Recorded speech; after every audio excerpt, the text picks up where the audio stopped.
G'day whisky lovers, welcome to the Hard Malt channel. My name's Tim, and today I'm continuing with my Campbelltown theme from last video, and today I'm going to review Glen Scotia Victoriana. And those of you that watched my previous video might recall that this release from Glen Scotia is so called because in the 19th century up to the very early 20th century, the Campbelltown region of Scotland was known as the whisky capital. For good reason, especially when you taste this, as I have a few. This is actually I think it's my third bottle of Victoriana, and this is actually the second release of it. Still has the old school branding. But this one is released at 54.2%. It still says on the back here that that's cask strength, but maybe it's a batch strength, or they're waiting until the whiskey is exactly at that percent before taking it out of the cask. I don't know. Yeah, so this is from the second release of this product.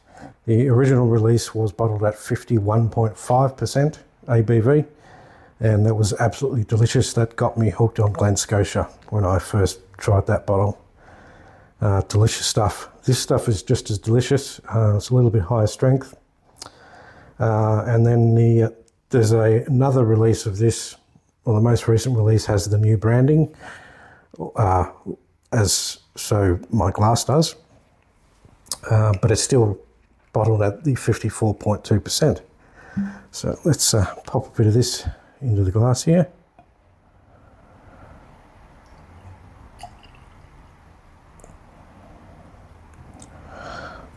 Decent amount there. Lovely colour too.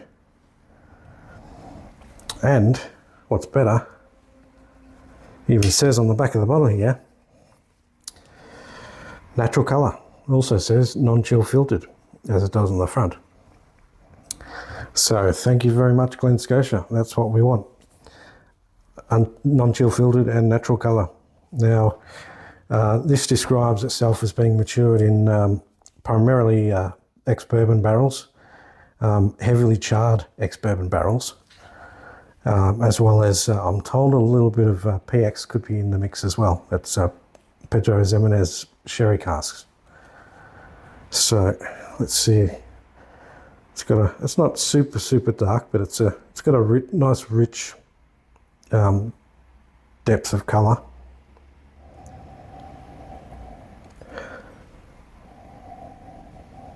Now on the nose, straight away you're getting rich creaminess.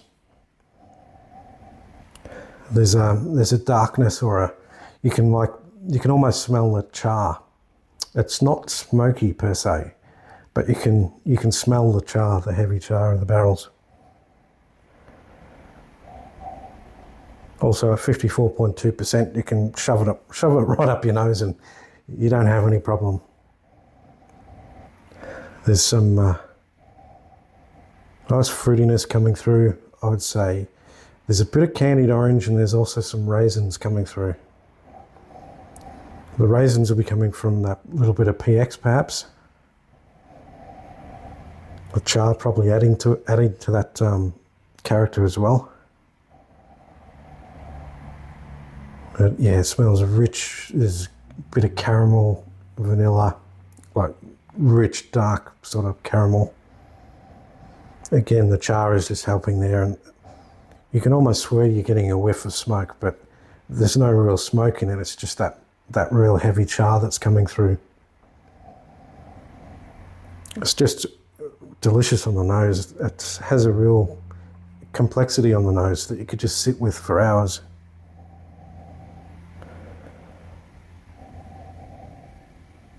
There's a bit of tobacco sort of note, like that sort of port dipped or wine dipped sort of tobacco, that moist tobacco, rolling tobacco. delicious. All right, let's see how it is on the palate.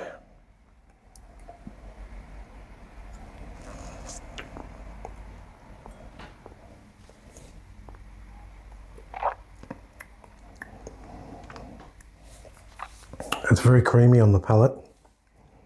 You get a bit more of the typical citrus ginger note, which I often find in Glen Scotia's. Vanilla, a background of vanilla, and some candied orange, and some ginger. Not so much a candied ginger, more of a biscuit. You know, your ginger nut snap biscuits. That kind of rich ginger. It's not overpowering, but it's a characteristic I always get in a lot of the Glen Scotia releases. And I'm a big fan of ginger, so that really tickles my fancy. This kind of flavour profile.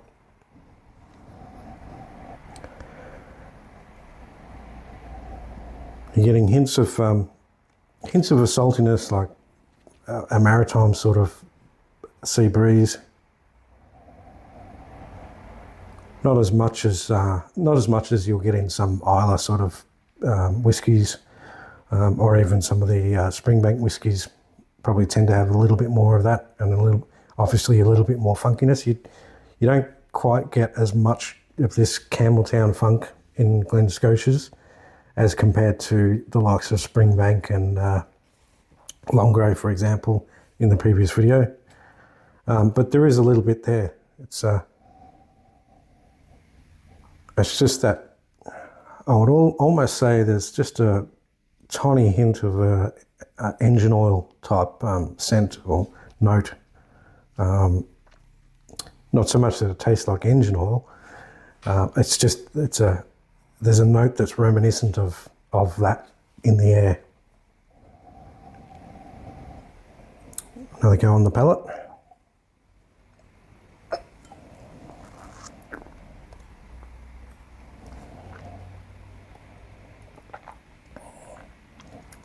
Again, this is one you can hold on the palate for hours. I can now get some of the raisiness on the palate, mixed with that, picking up that charred character. You can almost describe charred meats, burnt ends, that kind of thing, straight off the barbecue, mixed with that real caramel, sort of rich, creamy character. It's, absolutely delicious Glen Scotia, this one. One of my favourite Glen Scotias, to be honest. I haven't tried much of their older stuff. I'd love to, but some of it's just out of my price range. So until then, I'll stick with the Victoriana for sure. And it's said that this was created in the style of the whiskey back in the 20th century, or in the Victorian 19th and 20th century, in the Victorian era. So there we have it, Glen Scotia Victoriana, 54.2%, and I will give this an 85 out of 100. It's a really excellent whiskey. For a non-age stated whiskey, this does not taste young at all. It tastes decently aged. It's well put together. It's got a lot of character, a lot of flavour, and you could just sit with one pour all night.